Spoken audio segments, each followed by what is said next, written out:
Hey everyone, so in this video we're going to be talking about the Crawford and Canelo fight. So I think Crawford is going to win, okay, by a slight margin. I'm giving him a 60% chance to win and Canelo a 40% chance to win. Why? I think Crawford's going to win because of his distance management, his movement, his ability to fight off the back foot and counter off the back foot, and also his ability to retaliate under fire and his high level IQ. Okay, this guy's got insane ring IQ and boxing IQ, like just pound for pound great. Canelo, on the other hand, I think he has a chance of winning, is slightly less, but his keys to victory are his ability to stalk his opponent. Okay, maybe not stalk. What I mean is he's able to cut the ring. Okay, so what I mean by cut the ring, he's able to cut in a triangle, and I'll explain it a little bit more in the video further along, but he's able to cut the ring properly, and he's very good at that, and he has very good patience, and he's got dynamite in both hands. He's able to, he's a knockout artist. He's able to deliver precise liver blows. Okay, guys, his body shots are a work of art, and his infighting skills are like second to none. Like, he's really good at infighting, and he's also able to keep his distance. When they're on the ropes. So, will Crawford be on the ropes? I don't know, but yeah, he's able to keep his opponents at a good distance for him, right? So that way he's able to land his shots at full force or very effectively. So let's dive into it, guys. The first fighter we're going to be talking about is Crawford. So the first point I want to point out here is his distance management. And one beautiful thing he does, guys, is that he steps into his jab and he also widens his stance. And basically what he does is he steps into the jab, and that gives him that little extra space to be able to hit his opponent. And then he steps out of range when when he's done firing, when he's done throwing his combination or whatever it may be, he steps out, and then he's just ever so slightly out of range where even if his opponent were to fire back, they would just miss him by like a margin, and it's just a work of art to see. I mean, it's standard stuff, when you get into a boxing gym, they sort of teach you that to step with your jab, but we don't always think of it that way, and we don't use it to that extent or that effectively always, especially in the lower ranks. So let's watch the video, and you'll see here, look, wide stance. Look, you see wide stance. Sorry, I don't want to be one of those annoying guys stopping all the time, but copyright issues. I sort of got it and drawn it. So wide stance, and you're gonna see this foot pivot out a little bit to go over here to strike. Now you're gonna notice that Sean Porter won't be able to even hit him, and I think Sean's a little tired at this point. It is round 10, but he won't be able to hit him, and it's really beautiful to see. So there you go. So you see he steps, and he steps in the range. You see he steps in range, and even Sean he can't hit him probably because he's just stepping in. And okay, finished him, but there you go. And that's also a good display of Crawford's power, even though he's going to be going up 2 weight classes, I think it is, right? I mean, Crawford, he ain't one to be trifled with, man. He's got a lot of power. So the next point is I want to show you guys how well he fights off the back foot. I mean, his ability to fight off the back foot is actually a sight to behold. It's really nice what he does. And basically what he does, meanwhile he fights off the back foot, is he's basically able to create space for himself, and he keeps his opponent at bay. So here we're going to see, look what he does. Constantly moving back, look, pivoting. Look at that. Pivoting, stepping into his shot. He knows when to clinch. Firing, even when, look at that. Firing as he moves. Look, throwing the jab off the back foot. Beautiful stuff. Meanwhile, maintaining distance. Look at that. Beautiful stuff, guys. I mean, it's hard to find this kind of fighter, the full package like Bud Crawford, but man, thank God we get to see him fight, right? So there's that. That's going to be a huge weapon for Crawford, because I predict Canelo, obviously, he's going to be running. Canelo's going to be rushing in, right? Canelo's going to be going in, always putting on the pressure, and it's going to be basically Bud's job to basically back up and to pivot and to throw his jabs and all that. Because, you know, Canelo's traditionally a pressure fighter, and that's just what he does. And I wouldn't expect him to do anything differently in this fight. So, the next point I want to bring up is, you know, his distance management, as I mentioned before, but here's a little twist: his shoulder roll and his ability to retaliate under fire. Okay, guys, so Crawford sort of uses different styles, and what I mean by styles, he positions his hands a little differently. He is a southpaw, but he could also switch it up, and you know, he could also do a shoulder roll, which is pretty cool. Effectively, he doesn't just do it for show either, just because it looks cool and he wants his hands down. He knows how to throw that uppercut.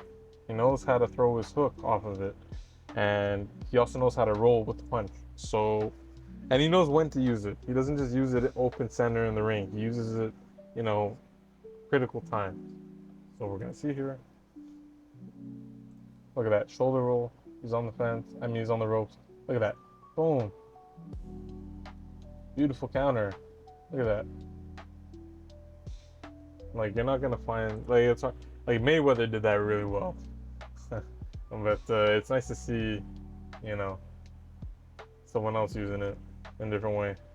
And basically what we just saw there is how I predict him using that in the fight with Canelo is, I mean, I can't say he, like, during an off round, he's going to use the shoulder roll, because when you're under fire, if any of you guys ever boxed or sparred or anything like that, even when you're under fire, you're not able to catch your breath as much as you'd like to.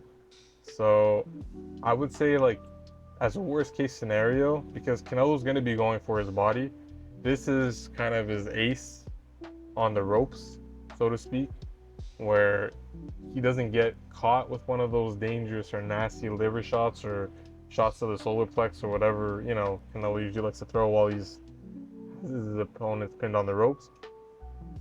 I think his shoulder roll is going to be a great addition to the fight, because when he's here, right, when he's on those ropes, and when he's backed up against those ropes, and his hands are going to be positioned strategically to defend against, see, he's going to be able to defend against body shots, those nasty liver shots. So I think it's a perfect addition. It's a perfect touch to his arsenal, and I think it'll serve him well in the fight. The next point I want to bring up is, I'm sort of repeating myself, but I just want to emphasize on the points, because I really think these are the points that are really going to make him in this fight. So it's basically his counter punching and his ability to not only fight off the back foot, but to deal with pressure, because as we know, Canelo is a traditional Mexican style pressure fighter, inside fighter, and he's going to be bringing the heat. He's going to bring in the pressure. So look, see how beautifully Bud's able to look at that. He's able to pivot out. I mean, mind you, I don't think Canelo is going to be rushing in and throwing such a wide shot, because here you could tell it was a bit wide. Like, look at that, see? But the fact that Bud is able to capitalize off such, mistakes early on in the fight, just shows you his IQ. Like, look at that.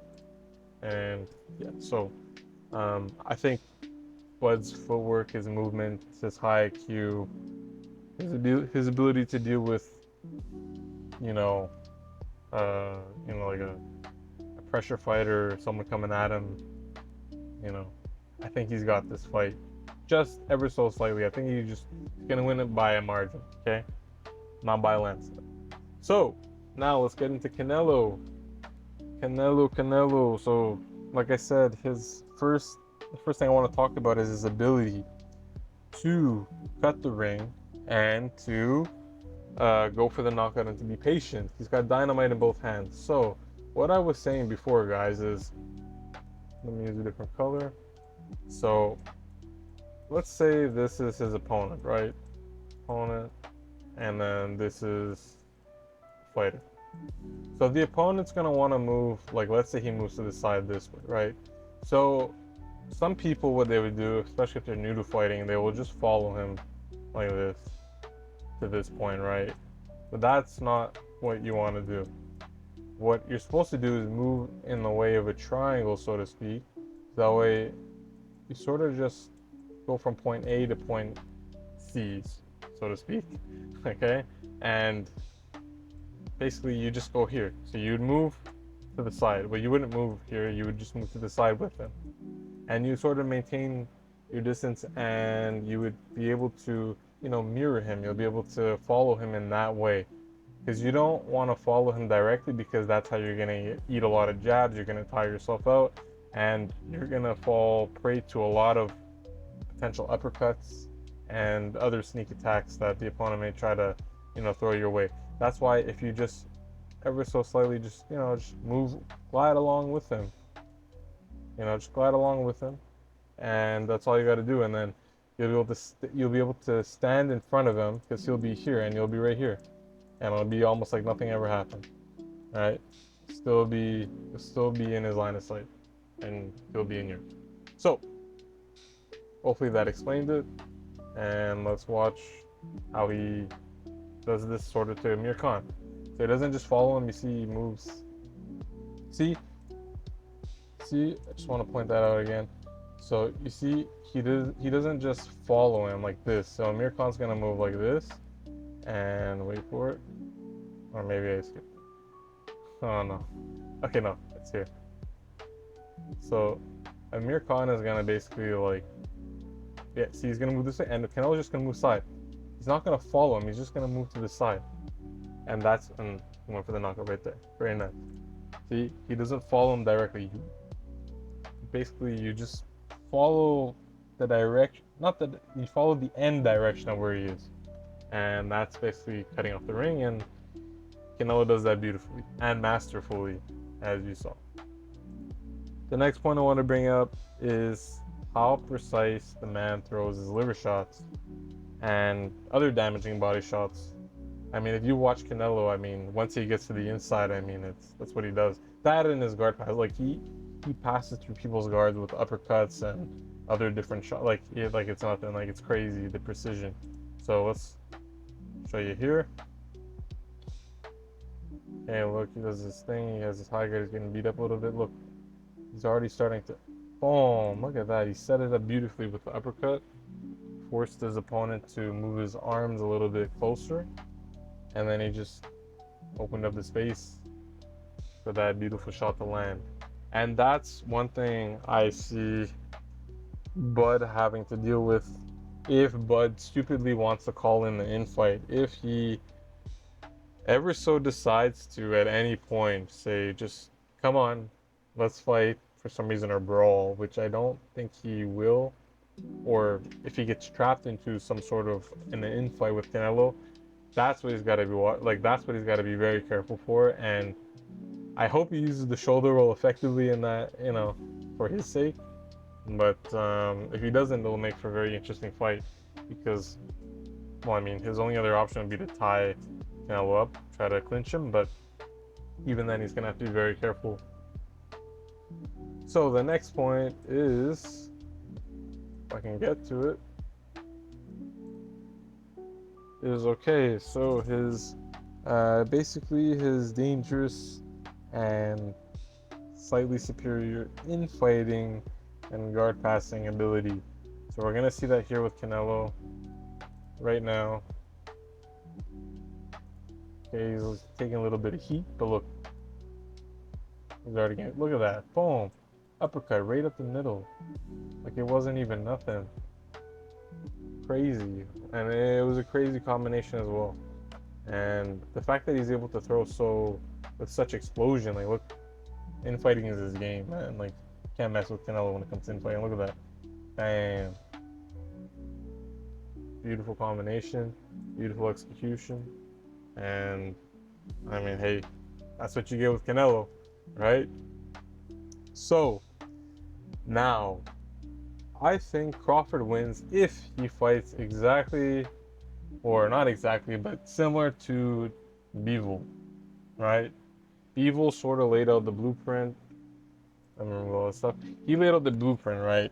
I mean, all he did was maintain distance, pop that jab, pivoted whenever he got close to the ropes when he could, and that was, and threw in a couple of crosses when the timing was right, and fought off the back foot pretty much whole fight. But that's pretty much what he did, right? And Crawford could do the same. He's very able to do all of that. So this is basically him. Crawford basically has to do this all day. Look at that. Jab, move. And Bivol does the same thing where, if I could show you, his stance is also quite wide. And if you notice, he's always on the balls of his feet. So he's always on his tippy toes. You can see, sort of see here how his foot is angled up. Canelo is a bit more flat-footed. Why is Canelo more flat-footed? Because he's a power puncher. When you're a power puncher, technically, you know, you're a bit more, you're more seated. Like you can see his knees and stuff, they're always more bent, you know. So he's more seated. He's able to draw more power, which we see in all of his fights. You know, he's a knockout artist. He's crazy strong, explosive. I mean, and this non-flat-footedness gives him a little bit of edge, and gives him a little bit more mobility, I should say. And basically, Bivol sort of does the same thing where he sort of steps into. Sometimes he hops into it because he does this. He has a Soviet style, so he sometimes hops into range and then hops out. But he also does that wide stance and steps into ever so slightly into his opponent's range and then steps back out of range, which is also very high level. It's a basic thing, but it's a very high level thing to see executed so well and brilliantly. So I'm gonna see here. See, he's always stepping into the jab and then he steps out of range. So easy, so effortlessly. And this is basically all Crawford needs to do. See how wide that is? And see how he steps out. I can't emphasize that enough because that saves him. So basically what that does, if you guys are sort of, you know, new to boxing and whatnot, or just haven't paid attention to why I'm emphasizing that so much, is that if he were to stay right here, like let's say if he were to stay like in, or you know, in Canelo's line of sight or range, I should say, basically that would allow Canelo to throw a counter. It would allow Canelo, it would encourage Canelo to throw a retaliation shot. It would encourage Canelo to even retaliate right after the fact and try to push him. But the fact that he actually steps out of range, Canelo goes, oh, you know, I gotta reset. I gotta reset now because my jab can't reach him, and if I step in, I could step into him. If I try to rush him or step into him, I could, you know, fall prey to an uppercut. I could fall prey to an angled left hook. I could, you know, there's so many things. Or I'll just get eaten to death by jabs if I try to just force my way in. So that's why it's such a beautiful thing to behold, because it's being executed. This is such a basic thing, but it's being executed at such a high level that sometimes we don't even realize what it's doing. Like, he's basically stopping the engagement, which allows him to win that sequence of the round. So basically it's like a fighter going in, throwing his combination, and then clinching, and then resetting. Basically he just won that, like that altercation. Like, he won that little sequence of the round. Why? Because the fighter was able to, say this is the fighter, right? And let's say he goes into range, right? And now he throws his flurries of shots, and then he clinches. So he clinches the guy. Okay, so he clinches him. Now when they reset, so when the ref calls them in to reset, okay, basically this guy just won. He won. He won that little altercation because he was able to throw punches, obviously, and the other guy wasn't able to hit him at all. Or maybe he got a rapid punch in or two, but maybe the ref didn't, maybe the judges didn't see it. Or, you know, maybe they didn't come in cleanly because they were hitting the elbow or part of the arm. So, you know, like, that strategy is brilliant, especially against power puncher like Canelo. and a pressure fighter, I guess you could say, like Canelo. So the next point I want to make is for Canelo and how I see him, or how I should see him fighting this fight against Crawford. Because if he wants to win, he should take notes from Porter and basically, you know, call in for the brawl, call in for the infighting, close that distance any way you can. And you're going to see here how Porter closes in the distance by, you know, looping in, throwing probing jabs, a little bit of feints here and there, and getting to the inside, because that's basically what Canelo has to do by any means necessary, literally. So here you're gonna see, cutting off angles, hopping in a little bit, using his foot to, while he jabs, to gain some distance. See how he looped in. See, that's what Canelo's gonna have to do. Canelo's gonna have to do this all day, and basically, obviously, be more precise with it, because he's hitting nothing but arms right now. But yeah, he's hitting nothing but arms, right? Unfortunately for Porter in that situation, Crawford's defense is impeccable, but Canelo's gonna have to be a bit more patient with it and a lot more precise, and guard pass, and, you know, try to toy around with his shots, pretend to go to the body, feint to go to the head, and hit to the body, you know, and vice versa. He's gonna have to mix up his shots and play a smart fight. It's not gonna be easy. So that's all I have for you guys for today. Let me know what you guys think. If you guys like this sort of format, I don't know, it's my first time doing this, so I mean, bear with me for the bad drawings. Hopefully they'll get better. But yeah, have a great day, guys, and let me know who you think's gonna win. Till next time.